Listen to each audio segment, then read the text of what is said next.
Steve's young crew today is a team of students from Texas A&M University. Make sure that everything's secured. I was real confident of the boat, and the crew were experienced young men who'd been sailing for a number of years, and it was looking to be a really great race. Hey, Steve! Hey, is that it? Yeah, we're getting there. His right-hand man on board is a young sailor he's known for 3 years, 22-year-old Travis Wright. I'd been sailing with Steve for 3 years at that point. An excellent sailor and a very safe person, but very experienced and definitely the leading presence on the boat. He was definitely fully in command. As Steve bids his wife goodbye, he's all too aware of the responsibility he has for his young crew. All right, Travis, can you do the stern line? I was designated skipper of the vessel, and as such, the skipper is ultimately responsible for everything. It's not a responsibility that you take lightly, and it's not a responsibility you can walk away from.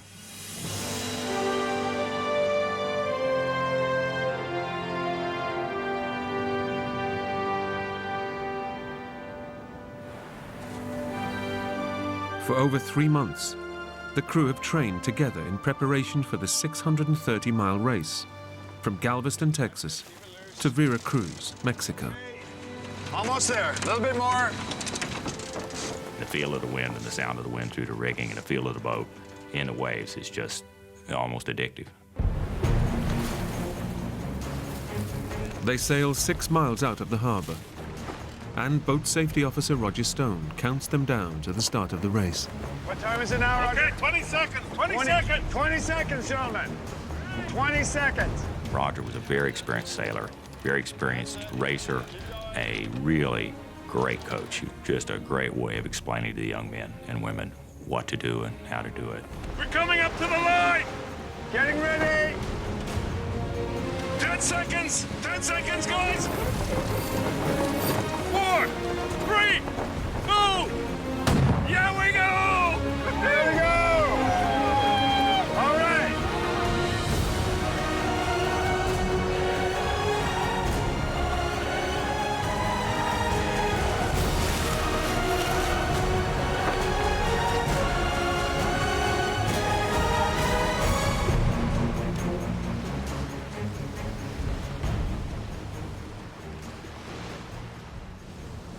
They soon break away from the other boats and head out into the high seas of the Mexican Gulf.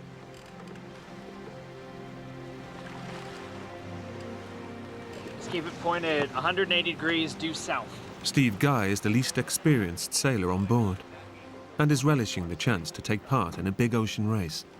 Travis was sitting next to me, showing me kind of how to do things, and Doing good. I felt pretty good. You know, I'm in control of this boat, and it's just kind of a power rush because you're like, here I am on the open ocean, doing what I love to do. Enjoying yourself, Steve? Oh, yeah. Everyone was ready to go, but you could also tell we were also in that competitive mood of we're wanting to do this right. Here's a way to see how fast we're going. See? Adjust the sail and see how we go faster. Okay. As the race gets underway, the crew are in high spirits and excited by the challenge ahead. Doing good. Yeah.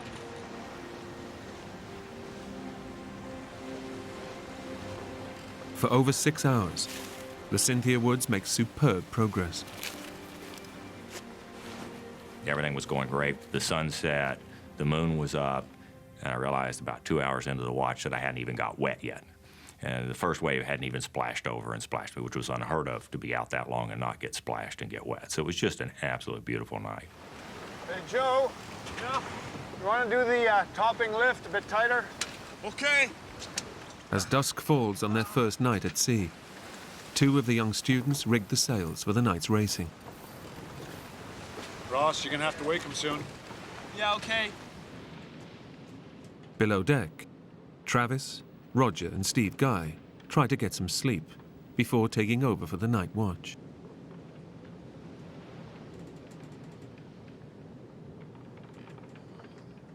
It wasn't my time to go on deck yet. I just decided, okay, I'll get up, I'll get something to eat, I'll go, shoot the breeze with the guys on deck and see what's up and start getting settled in. that's when it all started going downhill.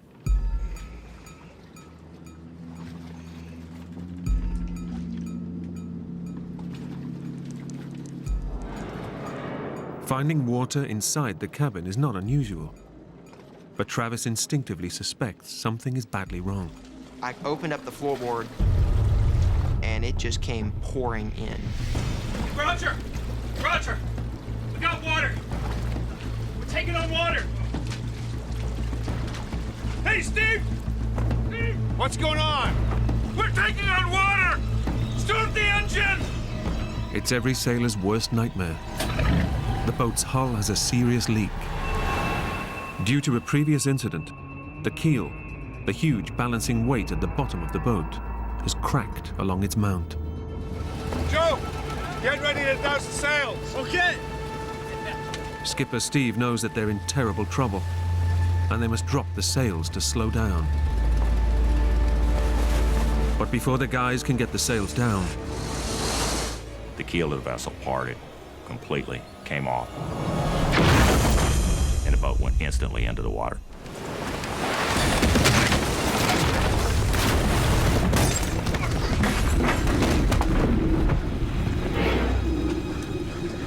The boat just laid over into the water, just completely horizontal. All of a sudden, the lights go out. The engine shuts off. What happened? I don't know! up on deck, Skipper Steve is clinging to the capsized boat. I was hanging underneath the boat because it wasn't still up out of the water at that point, thinking it was time to go. A boat's going down! Everybody off! Unclip yourselves!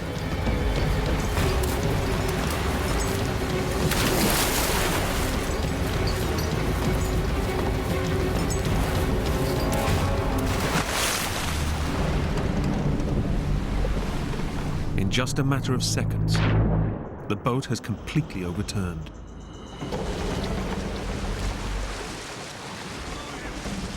Steve and the two students on deck escaped the sinking boat.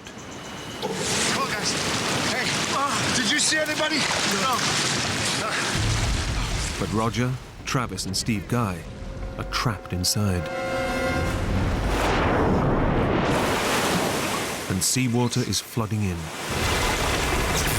I'm not dying in here! Yeah, I screamed it, I'm not dying in here. This is not where I'm gonna die. Unless they can find a way out of the cabin, they are just seconds from being dragged to the bottom of the ocean. Emotion's telling you at that point, you're screwed. I mean, there is no way out of a situation like this.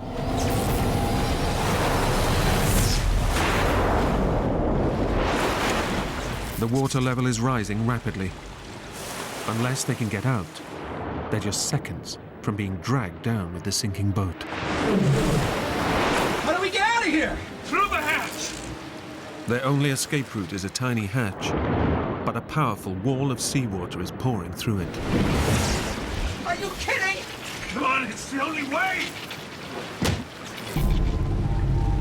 I'm sitting there thinking to myself, how am I gonna swim through here? I don't even think an Olympic swimmer could actually get through this with all the water rushing through. Let me try. Let me try.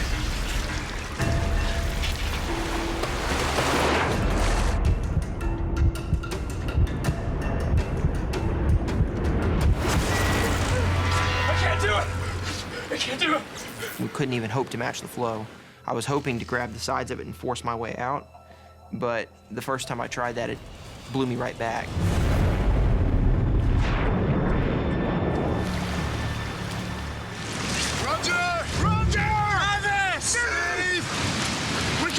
Steve Conway can do nothing but wait for the three men to emerge.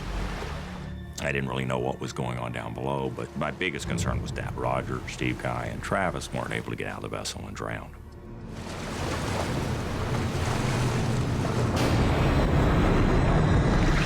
Gotta get out of here, man. What are we gonna do? I was terrified beyond belief. I don't even want to see what my face looked like at that point. Take a deep breath. Go for it. I'll push you through. It's your only chance. As I was trying to go down the second time, Roger grabbed my legs and pushed.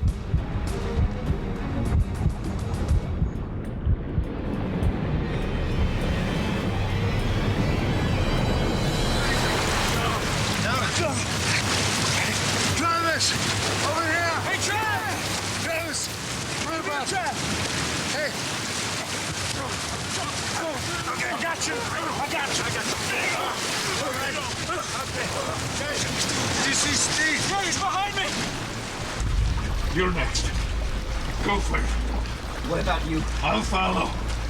Come on. Do it now.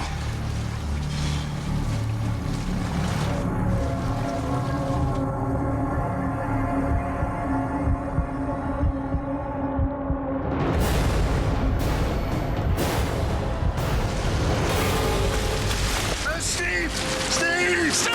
Come here! Come here! Come on. Do it. I got I got you. Okay. Hold on. Hold on. Hey. We got you. 5 of the 6 crew are now out of the boat, but there is still 1 man missing.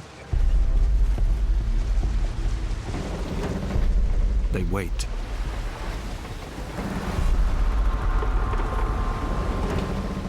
But Roger Stone fails to appear. Nobody knew what happened to Roger. Nobody had seen him come out the other side. We didn't know if Roger was in the boat or if Roger was floating off in a different direction. Should we go back and get him? What do you think, Steve? No. I would have never let anybody go back in. In the situation we're in with all the lines out and underwater, there was no real chance that somebody would be able to dive underneath, get in there.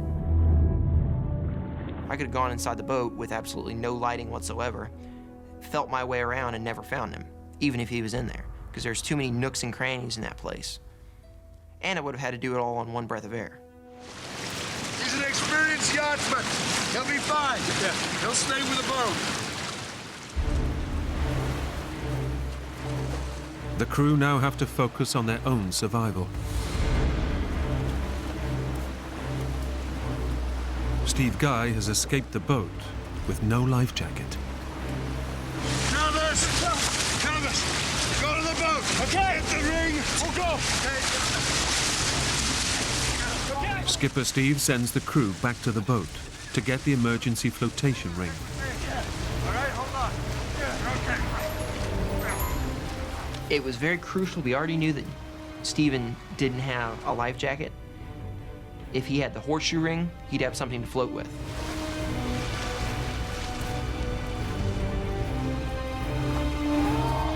The guys have only moments to grab it before the boat sinks, but it's tangled in a web of matted ropes.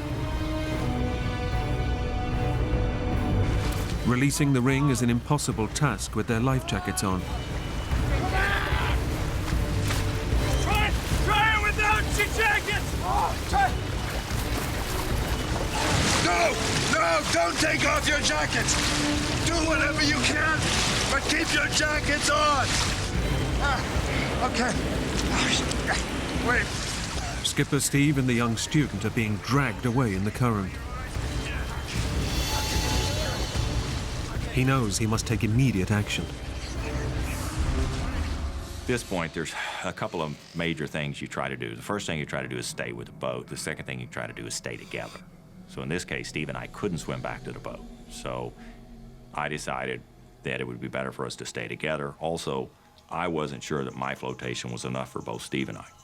Guys, wait. Come here. Skipper Steve orders the guys to abandon the flotation ring.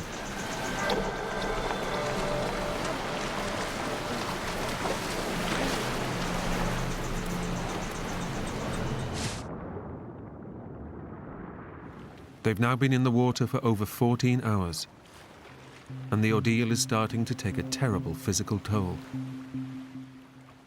By about 2 o'clock, it had been roughly 24 hours since I had last had any kind of food or drink, and I figured everybody else was in the same position. Fairly dehydrated from being out there in the water and sweating it all out all day.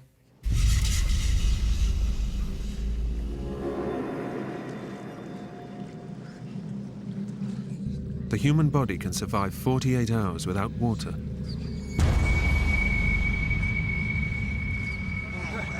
But with the sun beating down and their skin exposed to salt water, the crew are succumbing rapidly to extreme dehydration. One of the big hazards of being in saltwater is dehydration, which sounds totally backwards. You know, you're floating in the water and you're becoming dehydrated. Our fingers were just puckered up and just totally, you know, dried up.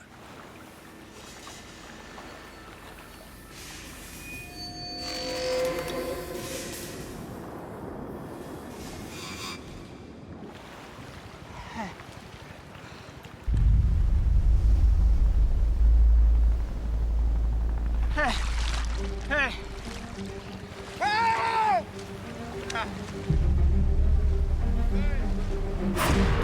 Finally, by mid-afternoon, the authorities have detected a signal from the sunken boat's transponder, and a full rescue attempt is underway. The helicopter arrived late that afternoon, and we actually saw it hovering out off in the distance. After withstanding 14 hours out in the ocean, it seems that their ordeal is about to end. Go over here!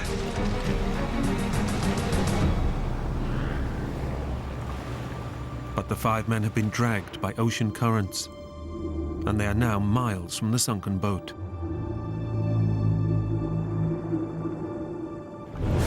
They can do nothing but watch helplessly as the search plays out in the distance. We could see them the whole time. They just couldn't see us. It builds you up and then it crushes you. Oh God, there it is. You know, this could be the one, and then it's not. They're never gonna find us. I just kind of snapped at that point.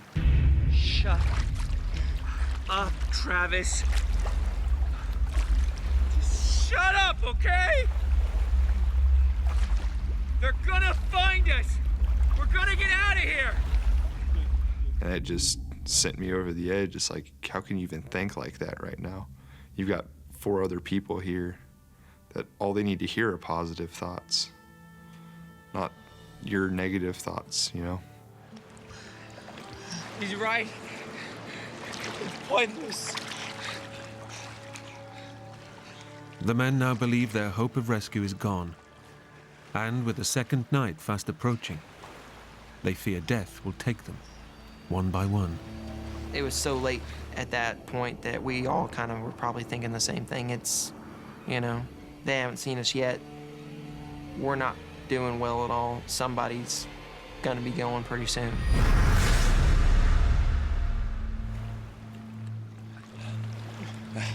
Come on. Come on, guys. Joe, come here. Come on. Travis, come here. Come on. Closer. Come on. In together. That's it. Good. Come on. We stay together, right? A whole day, with no protection against the blazing sun, has pushed the crew to the edge. The lower portion of my stomach was burned. My arms were burned, my legs were burned, and my face was burned. I wanted the burn to go away. Dear God, did I want the burn to go away?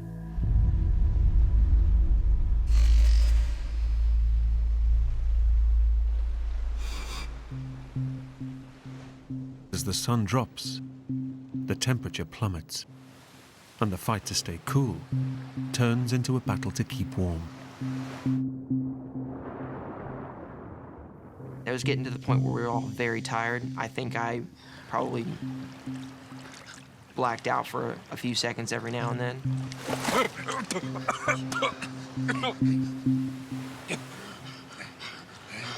Come on. Sorry, closer. Sorry. Come on. Keep warm, guys. Keep. Okay. We'll be all right.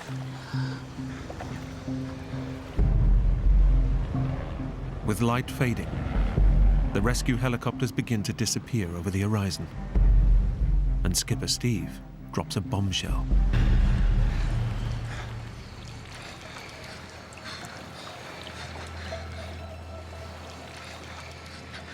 Guys, we may not see another helicopter until tomorrow morning. Are you kidding? There's no way we can last another night.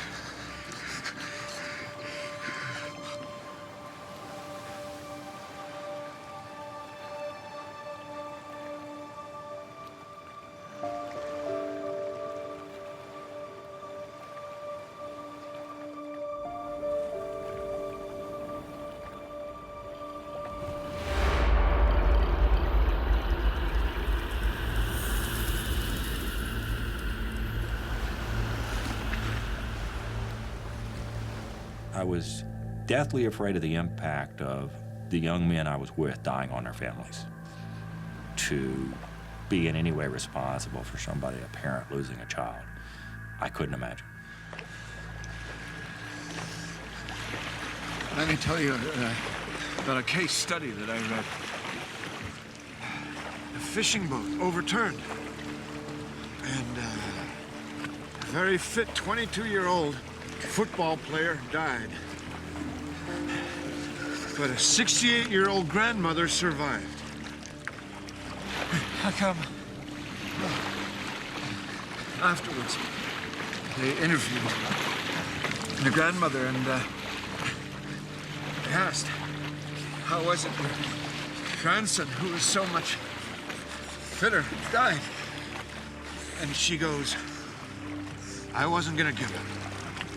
I wasn't going to die. You've got to have a fierce will to live. You just got to never give up. The will to survive is the most critical thing for us to make it through. We must never give up, okay? Never giving up was the critical thing for our survival.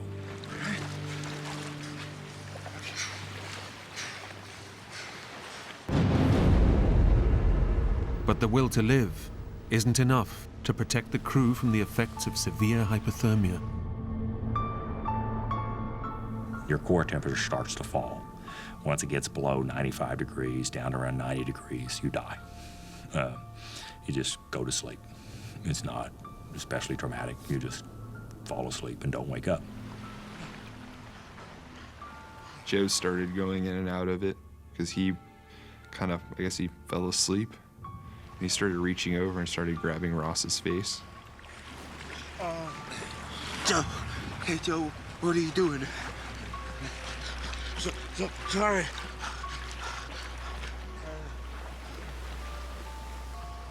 Ross, the smallest of the group, is beginning to drift in and out of consciousness. Ross was in the worst situation because the rest of us are fairly big guys. Ross had zero body fat, so he had no insulation like the rest of us, and it was noticeably affecting him more. He wasn't talking at this point.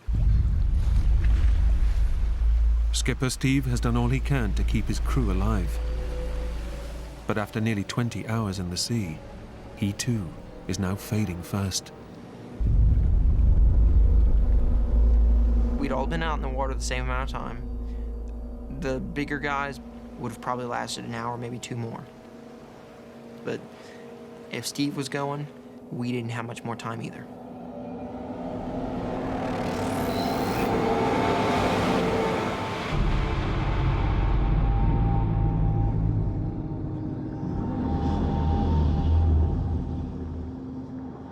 The 5 sailors have now been in the ocean for over 24 hours. They've done everything they can to withstand their ordeal. But they're losing the battle to survive.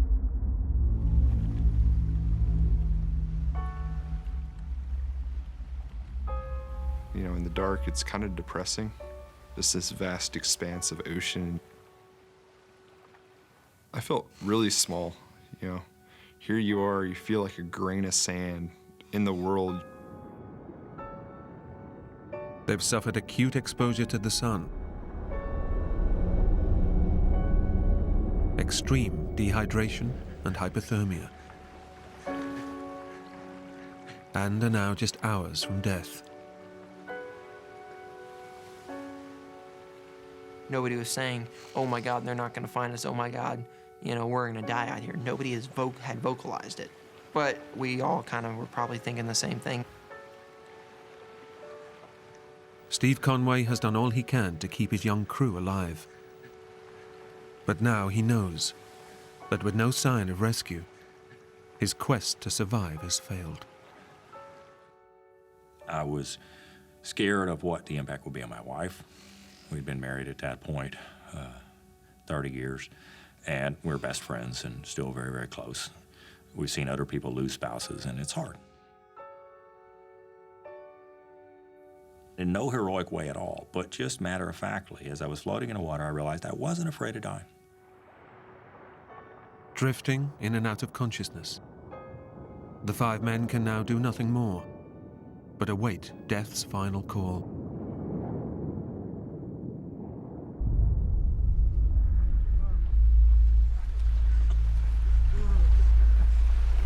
Then, out in the darkness, comes the sight they've been dreaming of.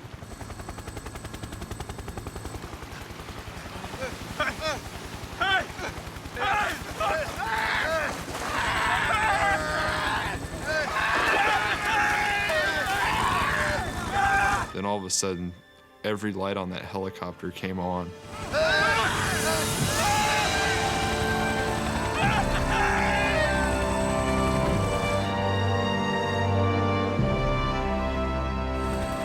The rescue search hadn't been abandoned for the night.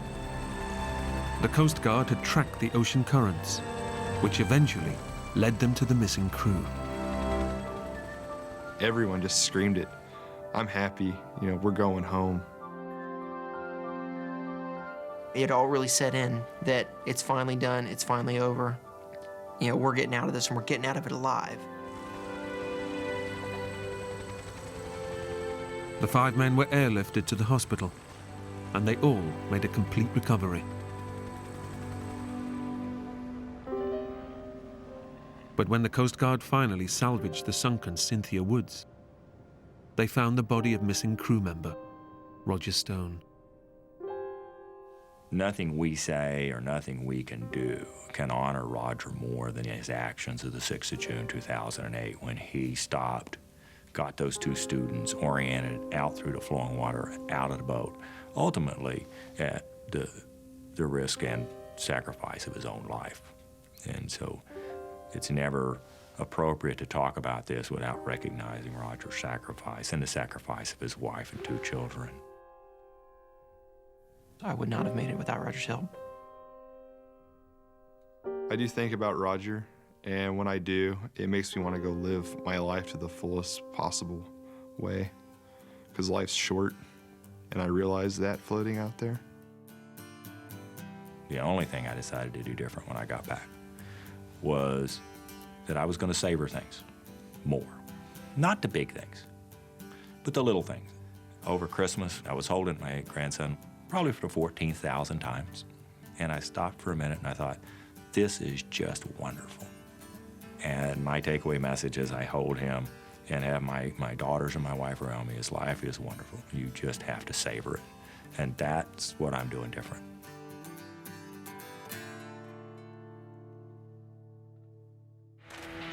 Grade school teachers Ben Gowans, Jason Cox, and Clay Craig are setting out on a spring break adventure. Come on, big guy. We met when we were in college together. We were in the School of Education. We were some of the only men in the program, so we kind of made an immediate bond. We had kind of done an annual trip we called the Man Trip. Ben plans to take his friends on a day trip through the narrow canyons of Utah. The first time I went canyoneering was so exciting. Clay and Jason, they were my buddies already. If I could get them hooked on this, I thought we would be set. Ben had been researching some different hikes, and I think he was trying to convert us into becoming mountain men. No. we just go to Vegas? But not everyone shares Ben's enthusiasm. Who wants to go to Vegas? Jason has been feeling sick all morning. Even though I wasn't sure, I was sure that I wanted it to be the three of us to go do something together. So I agreed on going canyoneering. The drive down was really fun. We just joked around and had great conversation. That's one of the things I really enjoy about our friendship, is that we talk together and get along so well. On the way to Hanksville, we were pretty lighthearted. I mean, we were laughing and having a good time, and we all three felt good about the trip. The three friends have said goodbye to their wives and children and are driving 50 kilometers into the wilderness. Ben has planned an easy 3-hour hike through Leprechaun Canyon, a spectacular and remote 5-kilometer gorge with canyoneering routes for all levels of ability. I chose what I thought was the easiest canyon, given the description. This one's yours? We got one of these each. Okay. Okay, we ready, guys? Where we're going.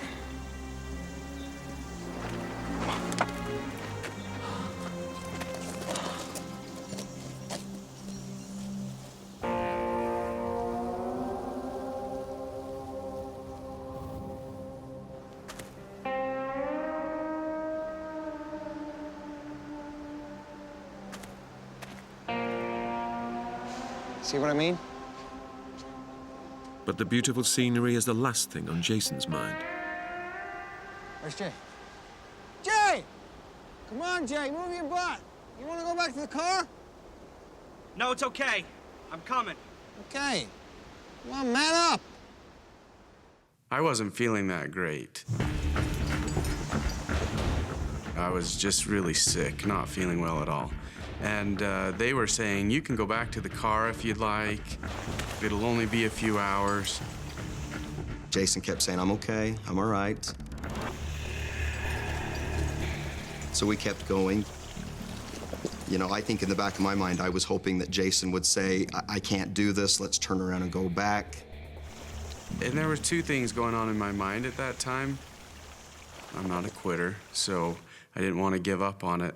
And then the other thing was, what am I going to do for 2 to 4 hours? You know, I didn't really want to sit in a vehicle for that long. The adventure kicks off with an adrenaline-charged challenge.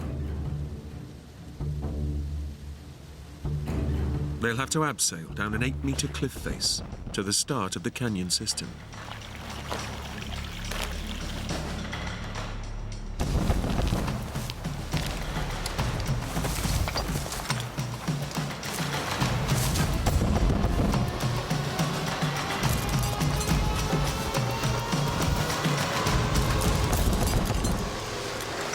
I'm not sure about this, guys. Come on. Jay, you can do it. You're okay, you're okay. No, that's it. Come on.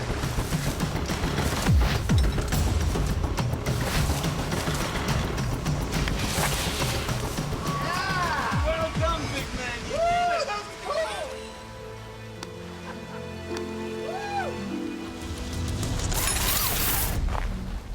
Ben has chosen a circular route through the canyons and back to their vehicle. There's no way they could climb back up the way they came. It was probably a 25-foot drop. Once we went over that point, there really was no option of going back up the canyon.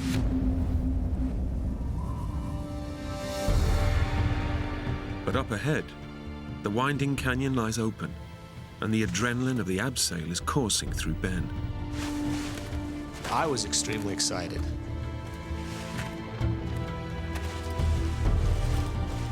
I was in heaven. I was having the time of my life. Ben and his friends find themselves in an awe-inspiring and surreal landscape. Ben was having a great time, laughing, joking, and I still wasn't feeling that great.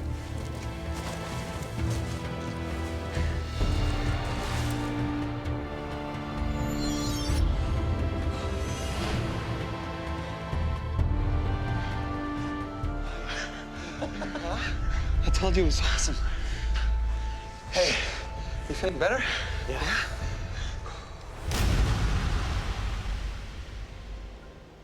Beautiful, beautiful red rock.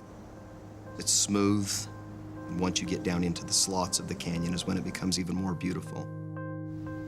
I just remember how quiet it was. And it was kind of exhilarating to pass by all of these high walls of the Red Rock Canyon and walk through areas that you don't know how long it's been since a human's been through there. So it was kind of amazing. I mean, the canyon's kind of like it's a maze. There are places that it just winds around. There are places that are so tight that you have to turn sideways to get through. Yeah. We took a picture of the three of us when we got to this point where we got down to the bottom of the canyon. We felt that we were at the bottom at least, finally. The main thing I love about canyoneering is getting out to where there aren't as many people. I just loved being somewhat isolated in a place that no one had been, and to me, just being deep in the slot canyons where the walls are narrow and twisting, and the light and just the scenery and all the things that you can only see and you can only do by going canyoneering. That's what really appealed to me. It is just an incredible, I mean, I don't know if you can call a place both beautiful and dangerous at the same time, but it was just so, I was in awe. But the beauty of the canyons can distract even the wary from the dangers that lie within.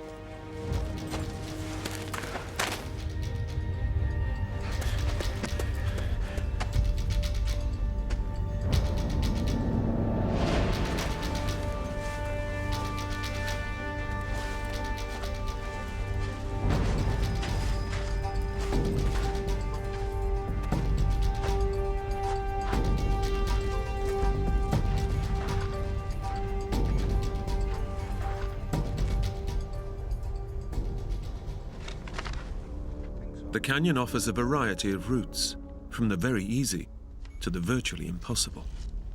And soon Ben faces a choice. You okay? Yeah, I think so. Yeah. No, but look. The GPS is saying a little further on. I was using the GPS, but I was also using a description that we had printed off the internet. It talked about a shallow down climb that led into the bottom of the sandy canyon. The GPS said we needed to go 90 feet farther, but what I was seeing right in front of me was exactly like the description. Yeah. So having never used the GPS before, I thought that I knew better. So I thought, this matches the description. I'm going to go down here. Okay. Come on. The friends have made a critical error. By ignoring the GPS, they've missed their trail. They're now entering the canyon's most technically difficult route. Once we started down the canyon, the walls started to climb and get higher and closer and closer. And for me, it was exactly what I'd hoped for. It was exciting. I was in heaven. I was having the time of my life. Come on, Gay! Gay! Come on! Guys, wait for me!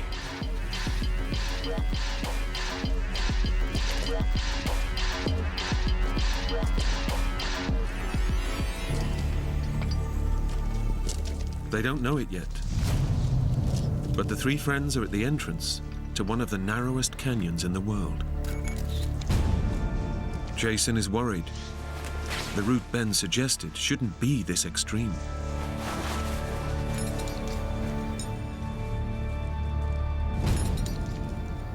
I continued to enjoy it as we got deeper down into the slot, and it got darker, and in some places we couldn't even see the sky. And it was amazing to me.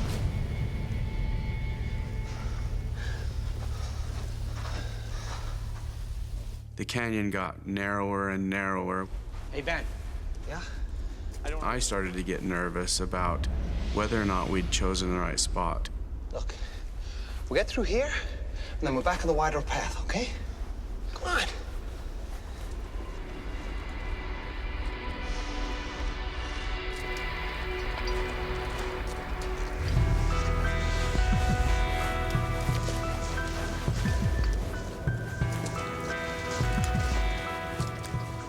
The canyon is so narrow, it's not long before they have to leave the safety of solid ground.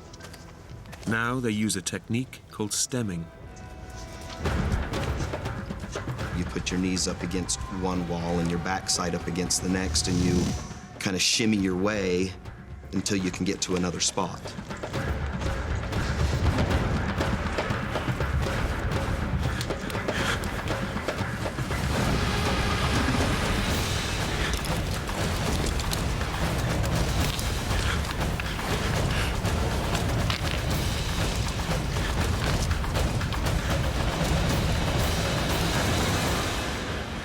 I was rather in my own world.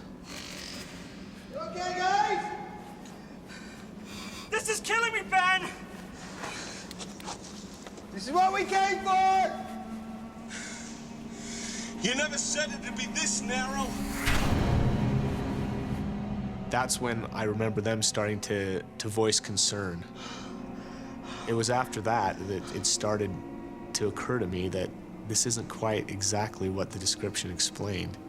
I could tell that Clay and Jason they weren't ready for it. It was too much. The higher above the canyon floor they get, the more nervous Jason becomes. I was worn out. I was getting banged up. My knees were hurting. My hands were sore. And the farther we went, the more and more exhausted I was getting. The canyon now bears no resemblance to the description. Ben accepts, for the first time, that he's made a massive navigational mistake. I would just have this wave of guilt come over me, like, oh, what have I done? Instead of the planned beginner's route, Ben has led them into the toughest grade canyon, with no experience and little equipment. Ben, this is madness. I'd planned the trip. This was my doing. And I was feeling an urgency to get out now. The pleasure of the canyon was gone. What now, Ben? Ben doesn't want to scare his friends. He decides they should press on. Once we got to the point where I knew we had to get out, down canyon, to me, was the only option. Because looking at the walls of the canyon, they were straight up. Okay, let's just keep going a little longer, okay? Come on.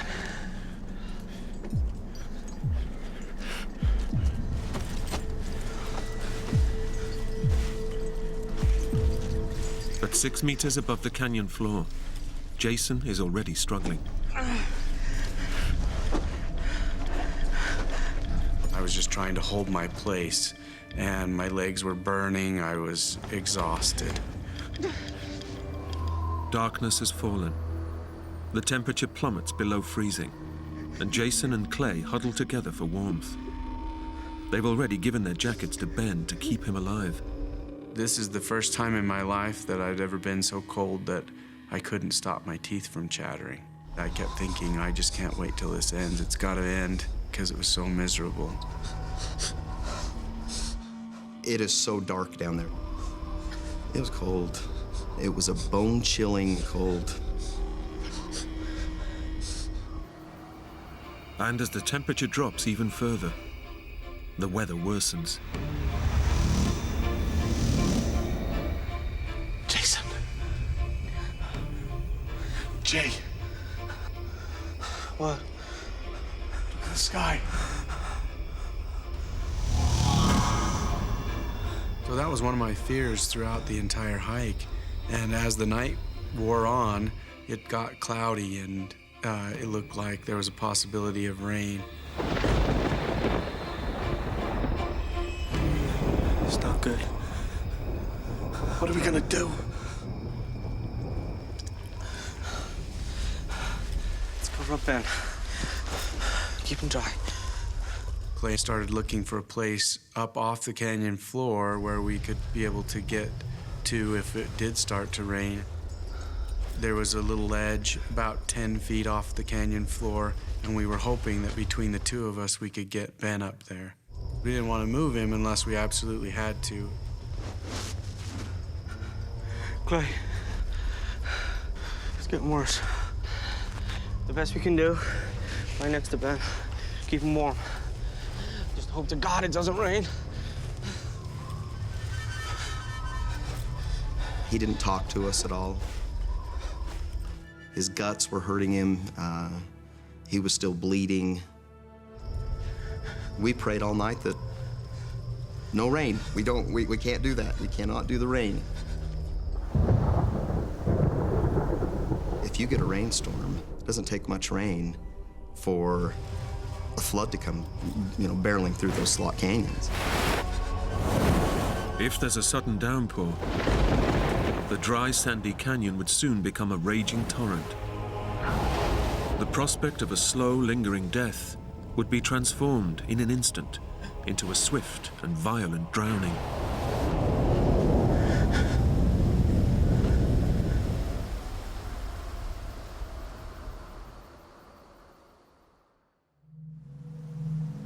The sun rises.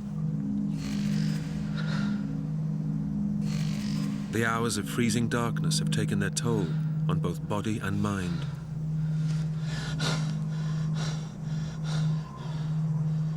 And the new day brings no relief.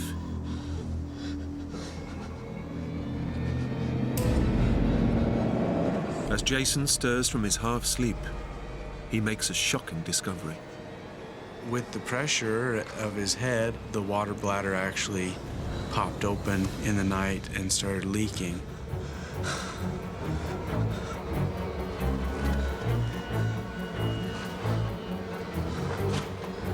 All the water's gone, man.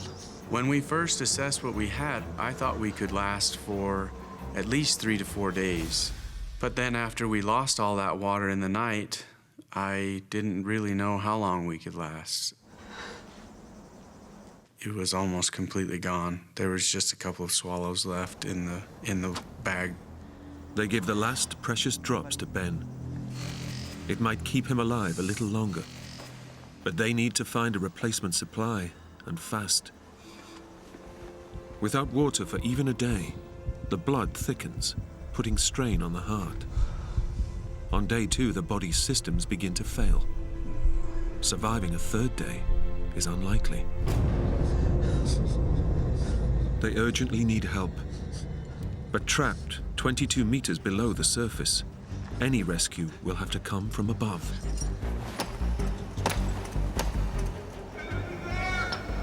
We formulated a little plan together, one of us tending to Ben, making sure he was doing okay, while the other one would go and hit the canyon wall 5 times, wait for a few seconds, hit again 5 times.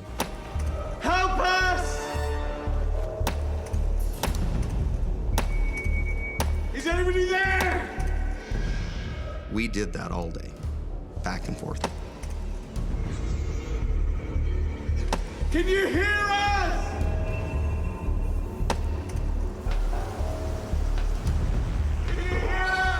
Sound travels a long ways, and if we were pounding on the wall with the hammer, that was a good way for people to hear us.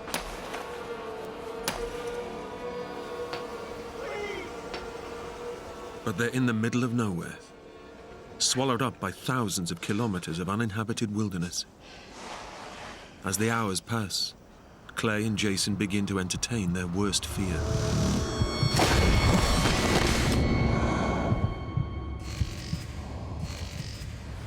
Unless help comes soon, their friend might never recover.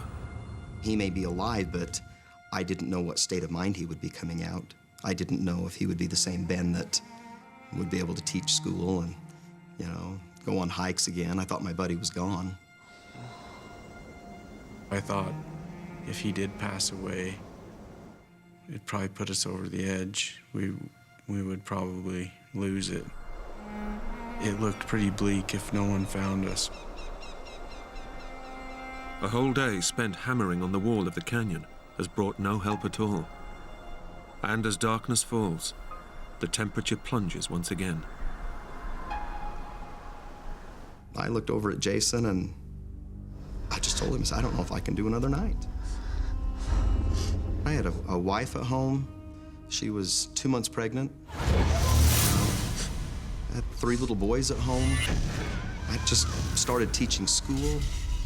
I felt like life was so good, you know, and I thought I'm giving it all up.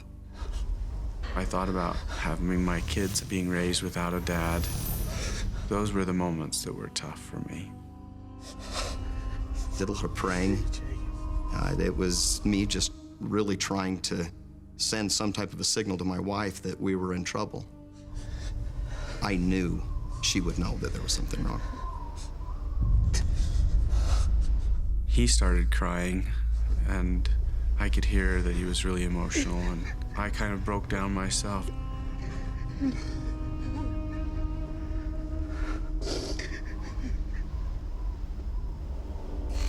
Their lives are nearing their end. It's just a question of what will kill them first: dehydration or hypothermia. And Ben will be the first to die. I couldn't even imagine staying down there any longer, going through another night. It was the coldest I've ever been in my life down there. We all 3 felt responsible for each other, and it would have been really hard to live with the fact that one of us didn't make it out. Rescue is unlikely. They haven't left any details of their planned route with their wives. The only way out is the same freefall climb that has left Ben clinging to life. If Clay or I had tried to climb out, I think either we wouldn't have been able to get very far just due to our lack of energy, or we would have fallen and that we would fall to our death. There's no way out. The canyon has become their tomb.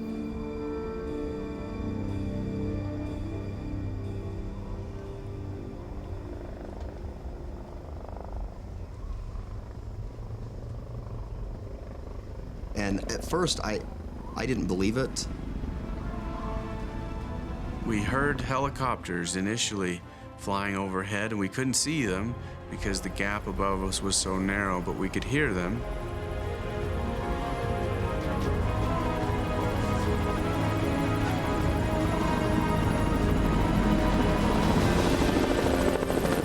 Hey, get out the camera! When it goes past, fire flash! We had a camera, and we thought that they might actually see the flash. The helicopters approached our area. It's a miracle. Someone is looking for them. Jason and I were both just screaming and trying to get someone's attention.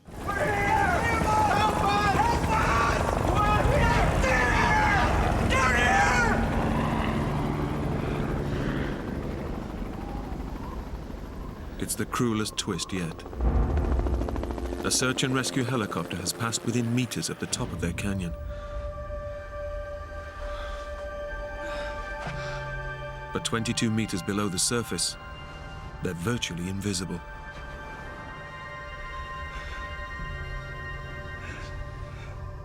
I'm back. We were so desperate because we thought they can't see us down here. When those helicopters went away, I just dropped to my knees.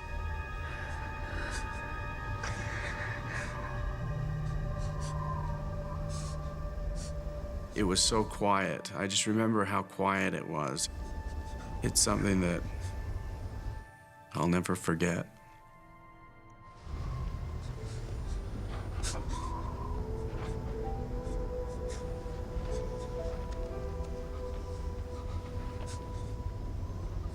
We were desperate. All throughout the night, Jason and I were thinking they're gone. They're not coming back. And just wondering if Ben really would make it another night. I remember sitting next to Ben on the canyon floor, and going to tears quite a few times.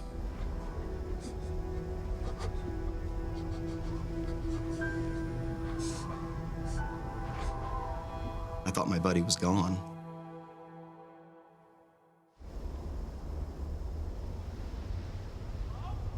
Jay. Do you hear that? It was all just so unreal when we heard voices. There's someone up there. A ground search and rescue team had heard their cries as the helicopter flew past. Moments later, the chopper returned to winch them to safety.